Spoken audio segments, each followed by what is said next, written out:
الحمد لله وكفى وسلام على عباده الذين اصطفى أما بعد فأعوذ بالله من الشيطان الرجيم بسم الله الرحمن الرحيم تلك الرسل فضلنا بعضهم على بعض منهم من كلم الله ورفع بعضهم درجات وآتينا عيسى ابن مريم البينات وأيدناه بروح القدس ولو شاء الله ما اقتتل الذين من بعد ما جاءتهم البينات ولكن اختلفوا فمنهم من آمن ومنهم من كفر ولو شاء الله ما اقتتلوا ولكن الله يفعل ما يريد صدق اللہ العلی العظیم۔ یہ پیغمبر ہیں جن میں ہم نے بعض کو بعض پہ فضیلت بخشی ہے، ان میں وہ بھی ہیں جنہوں نے اللہ سے کلام فرمایا اور بعض کو درجوں بلند کیا گیا، اور ہم نے عیسیٰ ابن مریم کو بہت سی نشانیوں سے نوازا، اور ہم نے ان کو جناب جبرائیل کے ذریعے سے ان کی تائید اور مدد فرمائی۔ حضرات گرامی، اس آیت کریمہ میں اللہ تبارک و تعالی نے یہ فرمایا ہے کہ ہم نے انبیاء کرام اور رسول میں ایک دوسرے کو فضیلتوں سے نوازا ہے ایک دوسرے پر۔ ان میں جناب موسیٰ کلیم اللہ بھی ہیں جنہوں نے اللہ سے کلام فرمایا، اور ایک ایسی ذات پاک بھی ہے جس کو درجوں بلند کیا گیا۔ کلم اللہ سے مفسرین نے فرمایا کہ جناب موسیٰ کی ذات مراد ہے، اور ورفع بعضهم درجات سے مراد سرور کائنات محمد الرسول اللہ کی شخصیت مراد ہے۔ اور ہم نے عیسیٰ ابن مریم کو بہت سی نشانیوں سے نوازا، اور ہم نے جبرائیل کے ذریعے سے ان کی تائید فرمائی اور مدد فرمائی۔ اگر اللہ چاہتا تو یہ لوگ آپس میں قتل و غارت گری نہ کرتے پیغمبران کرام کے بعد، جبکہ ان کے پاس اللہ کی روشن نشانیاں آ گئی تھیں، لیکن انہوں نے اختلاف کیا۔ بس کچھ لوگوں نے ایمان قبول کیا اور کچھ لوگ کافر ہو گئے۔ جملہ مفسرین اس بات پر متفق ہیں کہ ورفع بعضهم درجات سے مراد سرور کائنات کی ذات ہے۔ حضور سید عالم سرور کائنات محمد الرسول اللہ علیہ الصلاۃ والسلام کو بہت سے فضائل اور کمالات ایسے عطا فرمائے گئے تھے جو دوسرے انبیاء کرام کو نہیں بخشے گئے تھے، یا جو فضائل انہیں عطا فرمائے گئے تھے ان فضائل میں سرور کائنات علیہ الصلاۃ والسلام کو مزید عظمتوں سے نوازا۔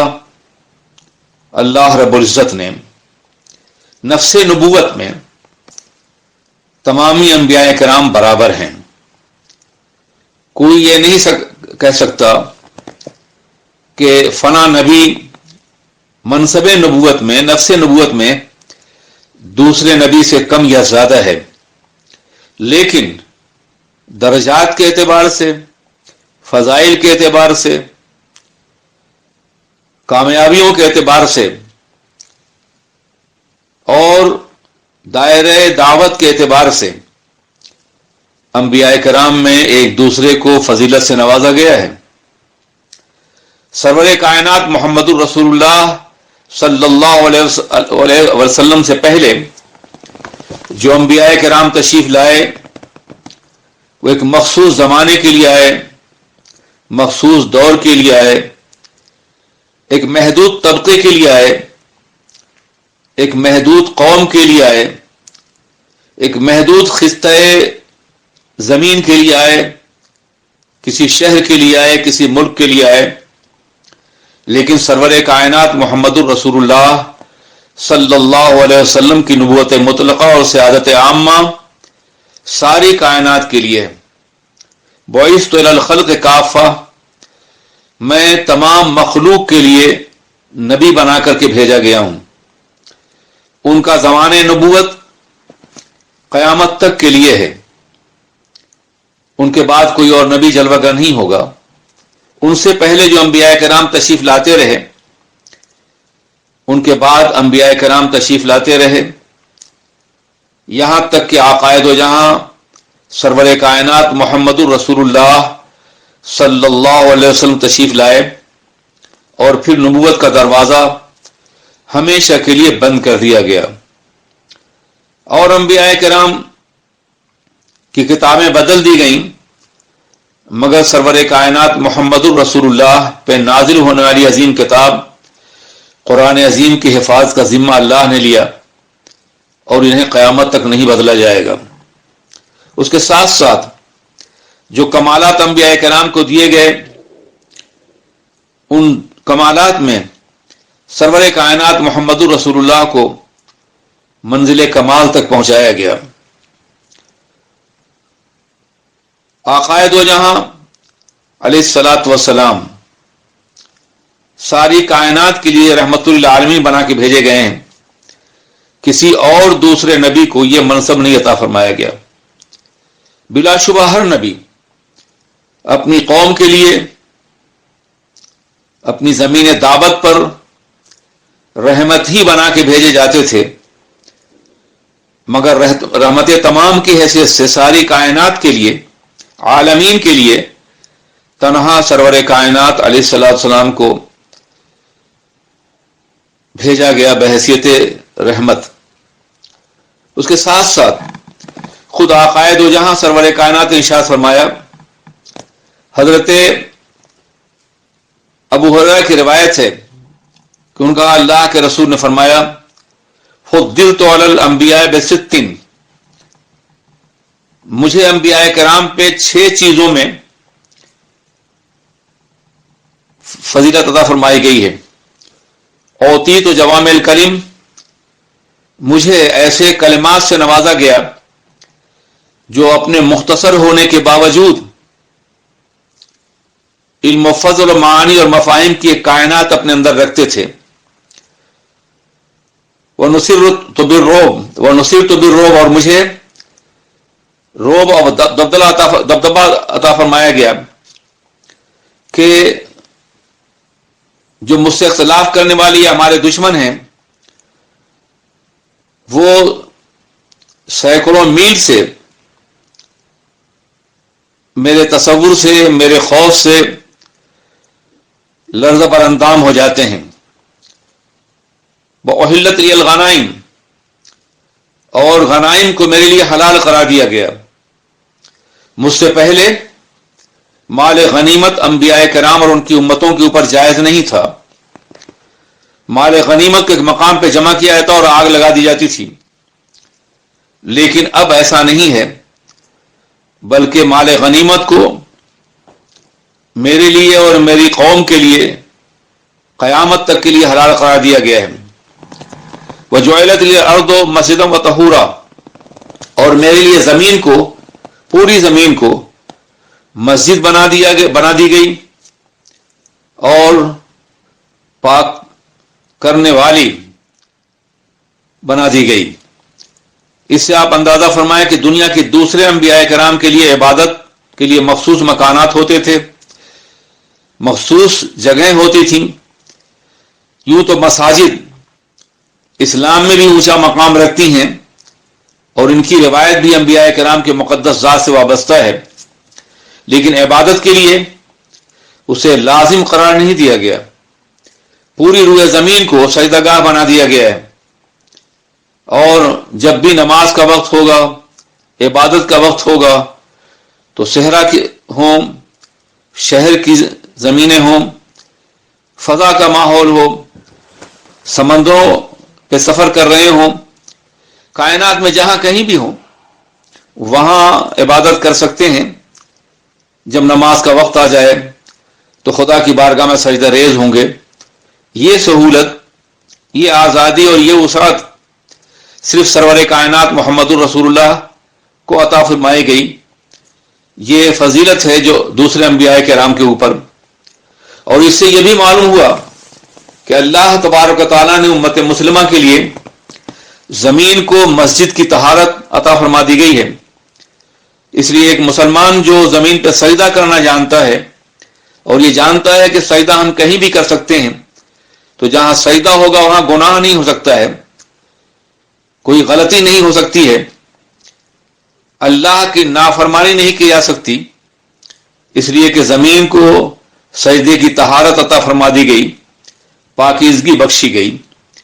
اس کے ساتھ ساتھ یہ بھی اشارہ دیا گیا کہ تم زمین پر اگر اللہ کی عبادت کے نیت سے بڑھو گے تو زمینیں تمہارے قدموں میں سمیٹ دی جائیں گی، لیکن اگر تم عیش و عشرت کی نیت سے بڑھو گے تو قدموں کے نیچے کی زمین سلب کر لی جائے گی. تاریخ اسلامی گواہ ہے کہ جب تک مسلمان عبادت کی نیت سے کسی ملک میں قدم رکھتے تھے تو وہ ملک اس کا استقبال کرتا تھا، زمینیں اس کے قدموں کے نیچے موجود ہوتی تھیں. اور جب مسلمانوں نے یہ طرز عمل چھوڑ دیا اور اللہ کی عبادت کے بجائے ہوس ملک گیری کے لیے یا عیش و عشرت کے لیے آگے بڑھنا شروع کیا تو ان سے اقتدار لے لیا گیا اور زمینیں ان سے چھین لی گئیں. آج بھی اگر مسلمان اس اللہ کی زمین پر سرور کائنات کی بخشی ہوئی نعمت کی بنیاد پر اگر عبادت اور بندگی کے لیے آگے بڑھنا چاہے تو آج بھی دنیا کی زمینیں ان کا استقبال کرنے کے لیے تیار ہیں. پھر آقا نے فرمایا وہ ارسلت الی الخلق کافہ، میں تمام انسانوں کی طرف نبی بنا کے بھیجا گیا ہوں. اور انبیاء کرام نے اپنی قوم کو مخاطب کیا یا بنی اسرائیل، لیکن سرور کائنات نے جب بھی مخاطب فرمایا ہے تو تمام انسانوں کو اپنا مخاطب بنایا ہے، یا ایھا الناس، اے لوگو، اس لیے کہ وہ کسی ایک قوم کے لیے، کسی ایک طبقے کے لیے نبی نہیں بنا کے بھیجے گئے تھے، بلکہ پوری دنیا انسانیت کے لیے، جن و انس کے لیے نبی بنا کے بھیجے گئے تھے. اور پھر آقا نے فرمایا وَخُتِمَ بِیَ النَّبِیُّونَ، اور میری ذات پر انبیاء کرام کی آمد کا سلسلہ ختم کر دیا گیا. خاتم النبیین ہونے کا منصب میرے علاوہ کسی اور کو نہیں عطا فرمایا گیا، اور ظاہر ہے کہ یہ وہ فضیلت ہے جس میں کوئی دوسرا شریک نہیں ہے. ترمذی شریف کی مشہور روایت ہے کہ آقا دو جہاں نے ارشاد فرمایا انا حبیب اللہ ولا فخر، میں اللہ کا حبیب ہوں. بلا شبہ اور انبیاء کرام کلیم بھی تھے، نجی بھی تھے، صفی بھی تھے. یہ مناصب اور یہ مرتبے اور یہ مقامات انبیاء کرام کو عطا فرمائے گئے، مگر حبیب ہونے کا مقام تمام عظمتوں سے بالا تر ہے. اور آقا فرماتے ہیں کہ مجھے اللہ نے اپنا حبیب قرار دیا ہے اور یہ کوئی فخر کی بات میرے لیے نہیں ہے. وانا حامل لواء الحمد یوم القیامہ تحتہ آدم ومن دونہ، میں قیامت کے دن لواء الحمد کا اٹھانے والا ہوں گا. میرے ہاتھ میں حمد کا جھنڈا ہوگا اور جناب آدم، اس کے بعد تمام انسانیت، تمامی انبیاء کرام میرے جھنڈے کے نیچے ہوں گے. مجھے قیادت کا منصب عطا کیا جائے گا اور میں اپنے رب کی بارگاہ میں دنیا کے تمام انسانوں اور انبیاء کرام کے ساتھ حمد الہی کے لیے حاضر ہوں گا. تو لواء الحمد میرے ہاتھ میں ہوگا اور جتنے بھی انسان ہیں وہ میرے لواء الحمد کے نیچے ہوں گے، میرے جھنڈے کے نیچے ہوں گے. آقا نے فرمایا انا اول شافع و اول مشفع یوم القیامہ، میں سب سے پہلا شفاعت کرنے والا ہوں گا اور سب سے پہلے میری شفاعت قبول کی جائے گی. وہ مشہور حدیث پاک آپ کی نگاہوں کے سامنے ہوگی کہ جب میدان محشر میں تمام بھی انسان اپنی نجات کے لیے پریشان ہوں گے، تب اسے محشر میں کبھی جناب آدم کی بارگاہ میں حاضر ہوں گے اور ان سے عرض کریں گے کہ آپ صفی اللہ ہیں، اللہ نے آپ کو اپنے دست قدرت سے پیدا فرمایا بنایا ہے اور آپ کو فرشتوں نے سجدہ کیا تھا، آپ کا مقام بہت بلند ہے، آپ ہماری شفاعت کیجئے تاکہ محشر میں ہم کو نجات میسر آ سکے۔ لیکن وہ معذرت کر لیں گے، اذهبوا الی غیری، کہیں اور جاؤ، مجھ سے ایک خطا سرزد ہو گئی تھی، میں تو اپنے رب کی بارگاہ میں آج شرمندہ ہوں۔ اس کے بعد لوگ جناب ابراہیم علیہ السلام کے پاس، جناب موسیٰ علیہ السلام کے پاس اور جناب عیسیٰ علیہ السلام کے پاس جائیں گے اور کہیں سے شفاعت میسر نہیں آئے گی، یہاں تک کہ حضور سید عالم سرور کائنات محمد رسول اللہ کی بارگاہ میں حاضر ہوں گے تو اللہ کے رسول فرمائیں گے انا لہا، میں اس شفاعت کے لیے ہوں جس کے لیے تم سرگرداں ہو اور انبیاء کرام کی بارگاہوں میں حاضر ہوتے رہے ہو۔ اور پھر آقا فرمائیں گے کہ میں اپنے رب کی بارگاہ میں حاضر ہوں گا، سجدہ ریز ہوں گا اور اپنے رب کی تعلیم کی ہوئی دعا، تعلیم کے ہوئے انداز اور سلوک کے ساتھ میں اپنے رب کی تسبیح کروں گا، ایسی تسبیح کہ مجھ سے پہلے کبھی کسی نہیں کی ہوگی۔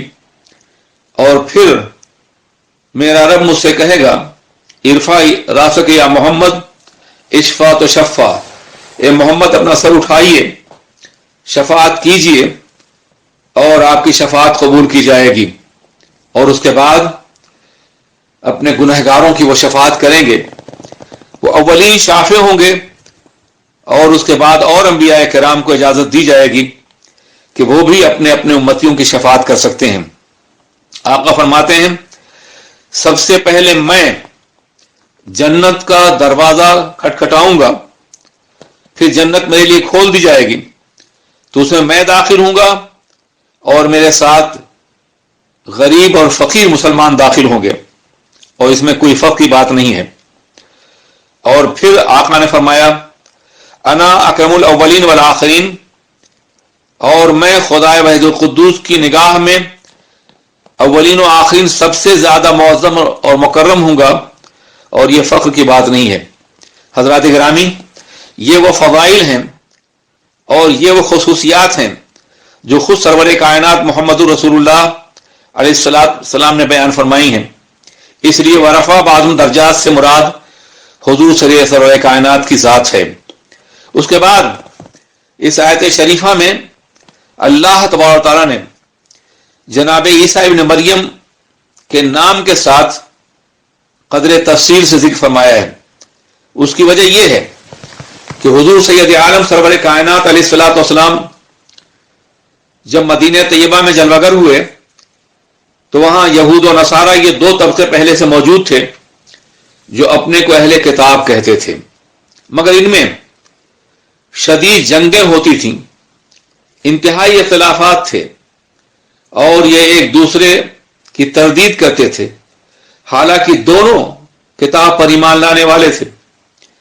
ان کے اس طرز عمل کی بنیاد پر اللہ رب العزت نے ان کو ہدایت سے محروم رکھا، اور پھر ان میں کچھ لوگ حقیقتاً ایمان لائے اور کچھ لوگ ایمان سے محروم ہو گئے۔ یہ اس لیے کہ علم الہی میں یہ بات تھی کہ یہ لوگ کتابوں پہ ایمان نہیں لائیں گے اور آپس میں اختلاف کریں گے، اور علم الہی ہی کا دوسرا نام تقدیر ہے، تو یہ ان کے لیے مقدر ہو گیا تھا، ورنہ اگر اللہ چاہتا تو سب کو ہدایت دے دیتا، مگر ان لوگوں کے اپنے طرز عمل کی بنیاد پہ انہیں ہدایت سے محروم رکھا گیا۔ حضرت عیسیٰ علیہ السلام کے باب میں یہود و نصارہ کا بہت متضاد طرز عمل تھا. یہود انہیں نبی بھی نہیں مانتے تھے، یہاں تک کہ ان کے نسب میں اختلاف کرتے تھے، ان کے لیے اچھے الفاظ استعمال نہیں کرتے تھے. وہ الفاظ جو کسی مومن کی زبان پہ نہیں آ سکتے ہیں، روز اول سے ان کے مخالف تھے. لیکن دوسری طرف عیسائی انہیں خدا کا بیٹا کہتے تھے. افراط اور تفریط کا یہ عالم تھا.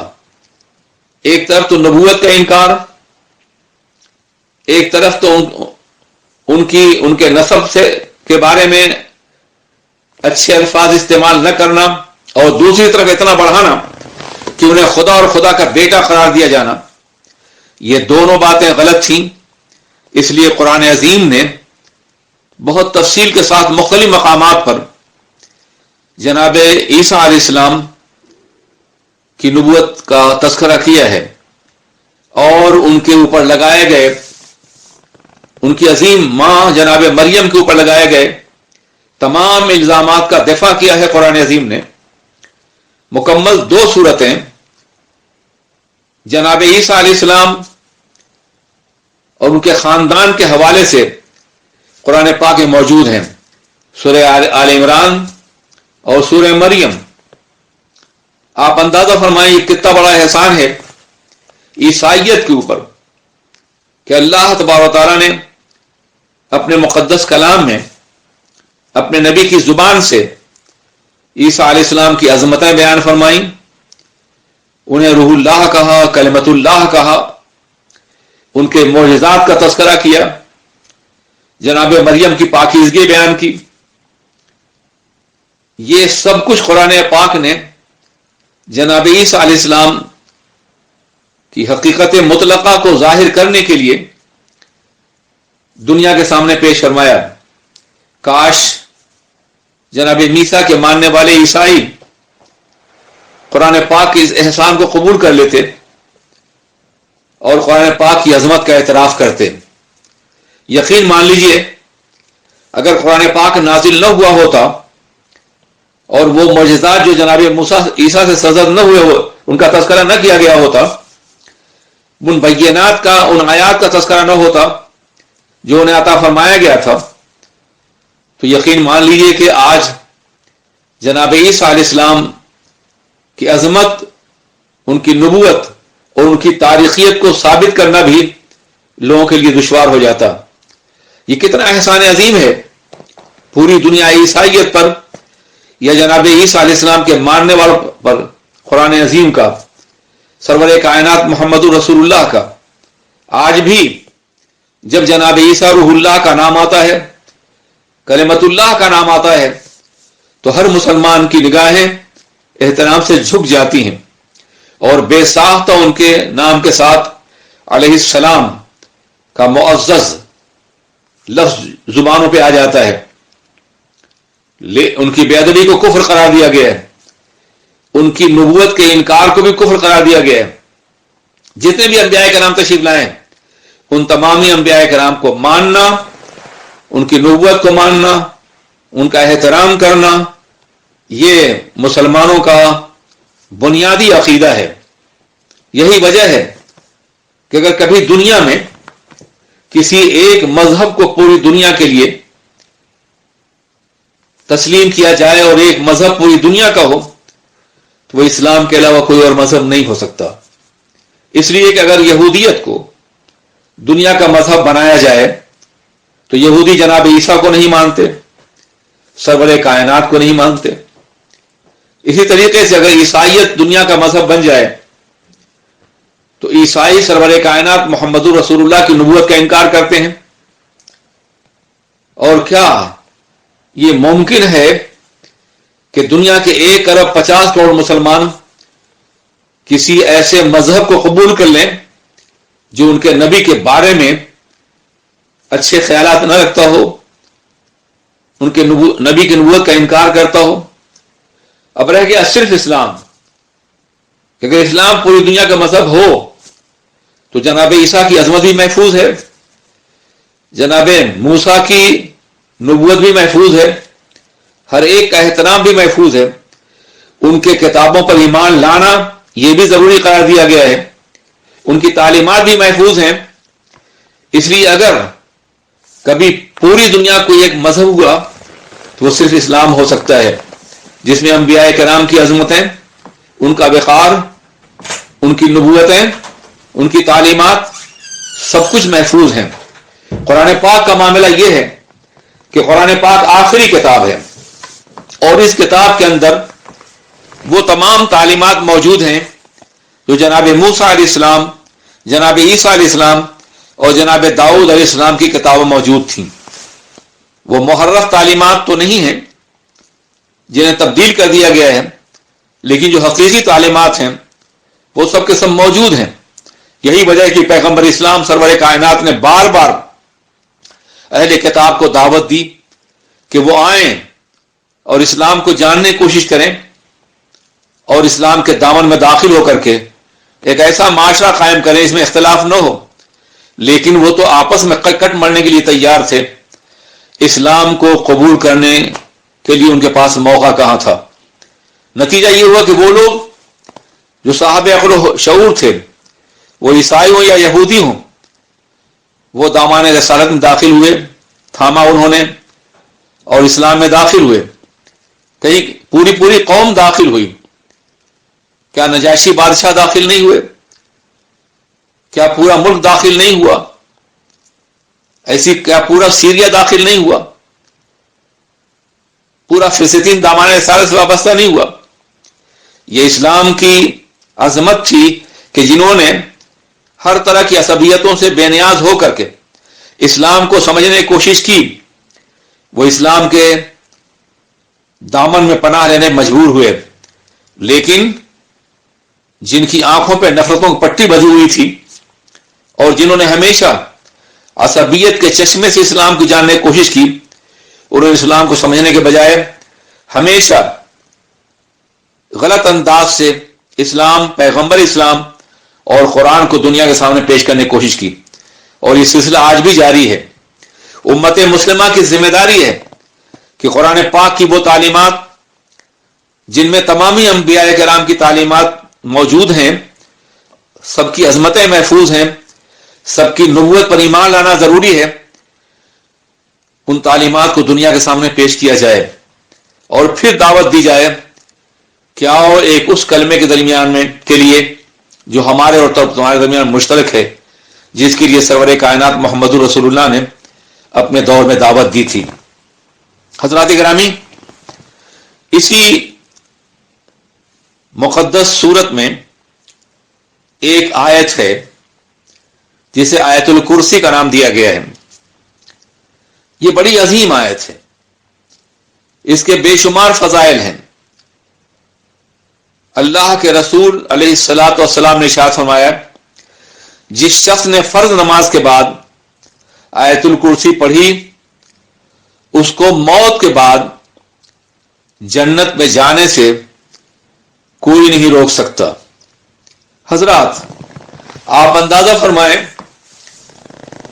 کہ آیت الکرسی پڑھنے والے کے لیے اتنے بڑے انعام کا اعلان حضور رحمت عالم نے فرمایا ہے. اس کے باوجود بھی اگر کوئی مسلمان اس نعمت کبریٰ سے محروم رہ جائے تو یقیناً وہ محروم ہے. آقا دو جہاں نے فرمایا، حضرت ابو ذر رضی اللہ تعالیٰ عنہ کی روایت ہے کہ ساتوں آسمان اور زمین کرسی کے مقابلے میں اس طرح ہیں جیسے ایک وسیع اور عریض میدان میں کوئی رنگ، کوئی حلقہ زیور پڑا ہوا ہو. یہ اور اس طرح کے بہت سے فضائل آیت الکرسی کے باب میں موجود ہیں. میری خواہش ہے کہ ہر مسلمان اسے یاد کر لے اور نماز فرض کے بعد اس کی تلاوت کو لازمی قرار دے. ایک بڑا مشہور واقعہ حدیث پاک میں موجود ہے کہ سیدنا بلال رضی اللہ تعالیٰ عنہ مال غنیمت کی حفاظت مامور ہیں. مسجد نبوی میں ایک شخص آتا ہے اور وہ چوری کرنے کی کوشش کرتا ہے. آپ انہیں گرفت پکڑ لیتے ہیں تو وہ رونے لگتا ہے اور ماتم کرتا ہے، میں بڑا غریب ہوں، میں بڑا مفلس ہوں، مجھے چھوڑ دیا جائے۔ آپ نے اسے چھوڑ دیا۔ صبح کو اللہ کے رسول نے پوچھا کہ رات کے قیدی کا کیا حال ہے؟ نگاہ رسالت دیکھ رہی تھی، حالانکہ آپ وہاں موجود نہیں تھے۔ تو جناب بلال نے کہا یا رسول اللہ، وہ تو بڑا مجبور اور بے کس تھا، مجھے رحم آ گیا، میں نے اسے چھوڑ دیا۔ کہا نہیں، وہ آج پھر آئے گا۔ جناب بلال کو یقین تھا میرے آقا نے فرمایا ہے وہ منتظر ہے، وہ پھر آیا۔ آپ نے پھر اسے پکڑ لیا، پھر اس نے معذرت کی۔ صبح کو پھر آقا دو جہاں کی بارگاہ میں حاضر ہوئے، تو پھر آقا نے فرمایا کہ رات کے قید کا کیا ہوا؟ کہا یا رسول اللہ، آج پھر آیا تھا اور میں نے اسے پھر چھوڑ دیا۔ بڑا مسکین صورت بنائے ہوئے تھا وہ۔ آپ نے فرمایا وہ آج پھر آئے گا۔ تیسری جگہ کو پھر آیا تو آپ نے کہا میں تجھے نہیں چھوڑوں گا، میں یہی تمہیں پابند رکھوں گا یہاں تک کہ صبح ہو جائے اور آقا تمہیں دیکھیں اور تمہیں سزا دیں۔ تو کہا نہیں، اگر تم مجھے چھوڑ دو تو میں ایک ایسی بات کی تعلیم دوں گا کہ جس کے ذریعے سے تمہیں بڑا فائدہ پہنچے گا۔ تو آپ نے فرمایا ٹھیک ہے، میں تمہیں چھوڑتا ہوں، کیا کہنا ہے؟ تو اس نے کہا آیت الکرسی پڑھا کیجئے۔ اس مقدس آیت کے پڑھنے سے کبھی شیطان قریب نہیں آئے گا اور کبھی شیطان کے فریب سے آپ دوچار نہیں ہوں گے اور کوئی مسلمان دوچار نہیں ہوگا۔ صبح کو آقا نے پوچھا تو کہا ہاں یا رسول اللہ، میں نے اسے چھوڑ دیا۔ اس نے آیت الکرسی کے بارے میں کہا ہے؟ تو کہا ہاں، تھا تو وہ شیطان لیکن بات اس نے صحیح کی ہے۔ اس سے آپ اندازہ کریں کہ اس مقدس آیت کریمہ کا کیا عظیم مقام ہے۔ یقیناً ہر مسلمان کوشش کرے گا کہ اس آیت کریمہ کو یاد بھی رکھے اور پڑھے بھی۔ اللہ لا الہ الا هو الحی القیوم، اللہ جس کے علاوہ کوئی معبود نہیں، وہ حی اور قیوم ہے۔ حی اور قیوم کے معنی کیا ہوتے ہیں؟ خود بھی زندہ ہے اور سب کو زندگی دینے والا ہے، اور جس کے وجود سے ساری کائنات قائم ہے، وہ پوری کائنات کو قائم رکھنے والا ہے۔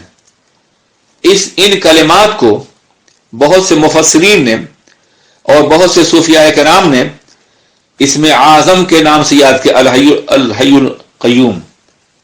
یا حی یا قیوم کا وظیفہ بہت سے صوفیاء کرام کے معمولات میں داخل ہے۔ خدا کرے یہ آیت الکرسی اور اس کے ساتھ ساتھ یہ وظیفہ حی و قیوم کا ہماری زندگی میں داخل ہو اور اس کی برکتوں سے ہم نوازے جائیں۔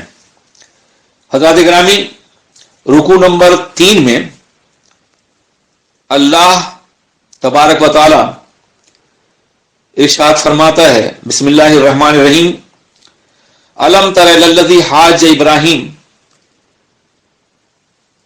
کیا آپ نے ملاحظہ نہیں فرمایا محبوب اس شخص کو جس نے جناب ابراہیم سے حجت کی تھی، گفتگو کی تھی، اور جناب ابراہیم نے کہا تھا اس سے کہ میرا پروردگار وہ ہے کہ جو مردوں کو زندہ کرتا ہے، زندگی دیتا ہے اور موت دیتا ہے۔ جناب ابراہیم علیہ السلام نے حجت قائم کی تھی نمرود کے اوپر، حاج ابراہیم حجت قائم کی تھی، دلیل قائم کی تھی ابراہیم علیہ السلام نے نمرود کے مقابلے میں۔ جب اس نے یہ کہا تھا تمہارا خدا کون ہے، تمہارا پروردگار کون ہے، تم کس کی بات کرتے ہو؟ خدا تو میں ہوں، پورا مصر میری عبادت کرتا ہے یا پورا عراق میری عبادت کرتا ہے۔ تو جناب ابراہیم نے کہا کہ میرا پروردگار وہ ہے جو زندگی دینے والا ہے اور موت دینے والا ہے۔ تو اس نے یہ تو میں بھی کرتا ہوں، قال انا احیی و امیت، میں بھی زندگی دیتا ہوں اور میں بھی مارتا ہوں۔ یہ بڑی انوکھی اور بڑی دلچسپ بات تھی، اور بطور دلیل اس نے 2 قیدیوں کو بلایا۔ ایک قیدی کو موت کا فیصلہ کیا گیا تھا، پھانسی کا، اور دوسرے قیدی کو چھوڑ دینے کا۔ تو جسے چھوڑ دینے کا فیصلہ کیا گیا تھا اسے اس نے موت دے دی، پھانسی دی اور جسے موت کا فیصلہ کیا گیا تھا اسے چھوڑ دیا. اس نے کہا دیکھو میں بھی موت اور زندگی کا مالک ہوں. ظاہر یہ دلیل اتنی بودھی تھی. اللہ تبارک تعالیٰ اس مفہوم میں، اس معنی میں زندگی اور موت دینے والا نہیں ہے. وہ تو غیر موجود سے موجود کرنے والا ہے، اور پھر موجود کو موت دینے والا ہے اور پھر زندہ کرنے والا ہے. تو جناب ابراہیم چاہتے تو اس کو کہتے یہ کیسی دلیل تم نے دی ہے؟ میرا رب، میرا مالک، میرا پروردگار اس اعتبار سے زندگی اور موت کا مالک نہیں جیسے تم کہہ رہے ہو. تم نے قیدی کو چھوڑ دیا ہے، قیدی کو تم نے پھانسی دے دی. میرا پروردگار حقیقی طور پہ زندگی اور موت دینے والا ہے. وہی پیدا کرتا ہے، وہی موت دے گا اور وہی پھر زندگی دے گا. لیکن آپ نے اس جاہل اور غبی کے سامنے بحث کرنے کے بجائے ایک نئی دلیل پیش کی اور کہا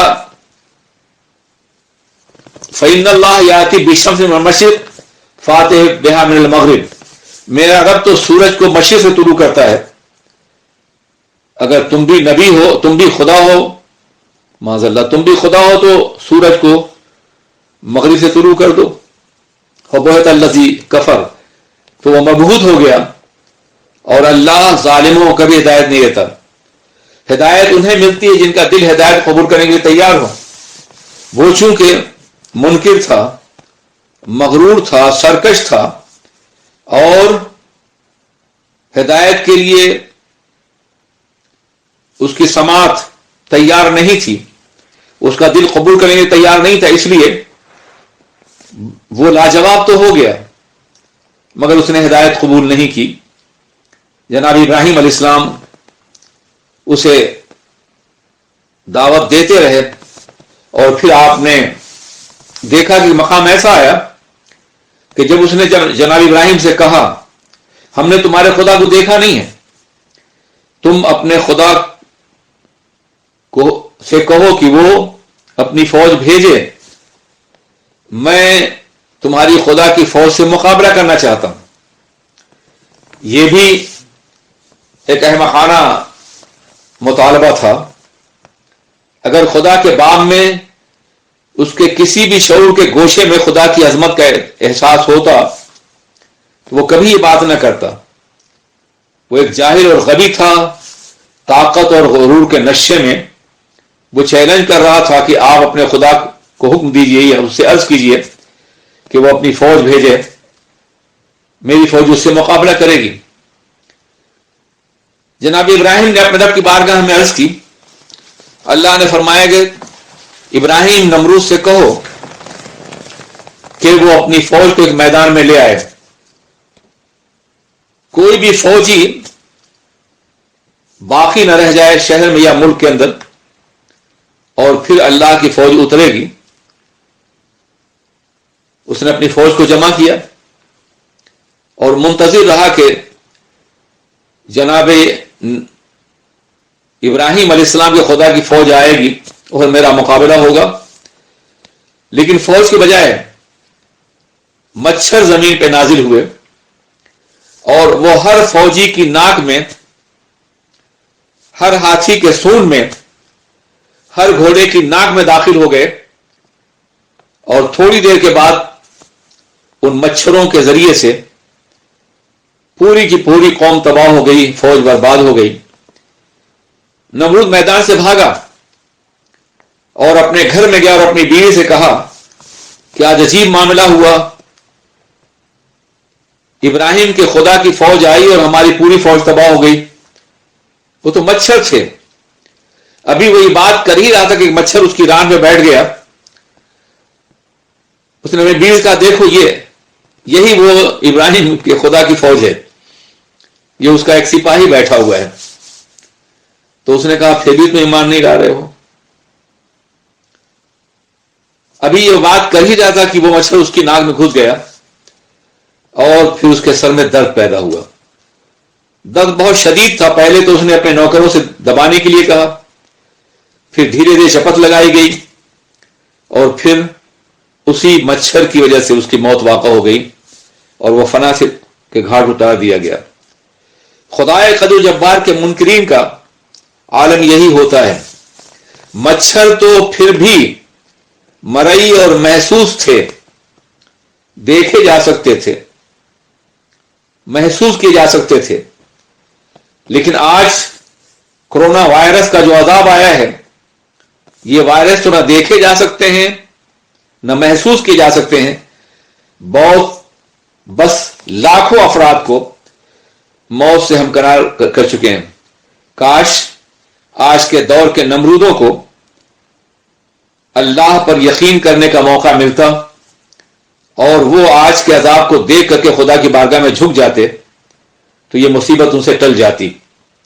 مگر ان کا کفر اتنا مضبوط ہے کہ شاید ان حالات میں بھی ایک لمحے کے لیے بھی اس غیر مرئی اور غیر محسوس قوت کو دیکھ کر کے بھی شاید وہ خدا کی بارگاہ میں نہ جھکے. ہاں، کچھ لوگوں نے اعتراف کیا ہے اور انہوں نے باضابطہ دعاؤں کا مطالبہ کیا، مسلمانوں سے بھی اور دوسرے مذاہب سے بھی. شاید انہیں محسوس ہو گیا ہے کہ ایک ایسا عذاب ہے جس پہ قابو ہم بغیر اللہ کی رحمت اور اس کے کرم کے نہیں حاصل کر سکتے. چلیے، دنیا کے لوگ تو خدا کے ماننے والے نہیں ہیں، اگر وہ خدا کی بارگاہ میں نہیں جھکتے تو امت مسلمہ جو 1,50 کروڑ ہے، اگر وہ خدا کی بارگاہ میں جھک جائے، اپنے گناہوں سے توبہ کر لے اور یہ عہد کرے کہ آئندہ ہم کوئی بھی کام اللہ اور اس کے رسول کی مرضی کے خلاف نہیں کریں گے، تو امت مسلمہ کے توبہ کی بنیاد پر بھی پوری دنیا سے عذاب ٹل سکتا ہے. خدا وحید القدوس ہمیں اور آپ کو اور دنیا کے تمام انسانوں کو اس عذاب سے بچا لے اور اس زمین پر اپنی رحمتیں نازل فرمائے. السلام علیکم ورحمۃ اللہ وبرکاتہ. آج ہی SDI آڈیو کو سبسکرائب کریں، بیل آئیکن پر کلک کریں. ہماری حوصلہ افزائی کے لیے کمنٹس، لائک اور شیئر ضرور کرتے رہیں.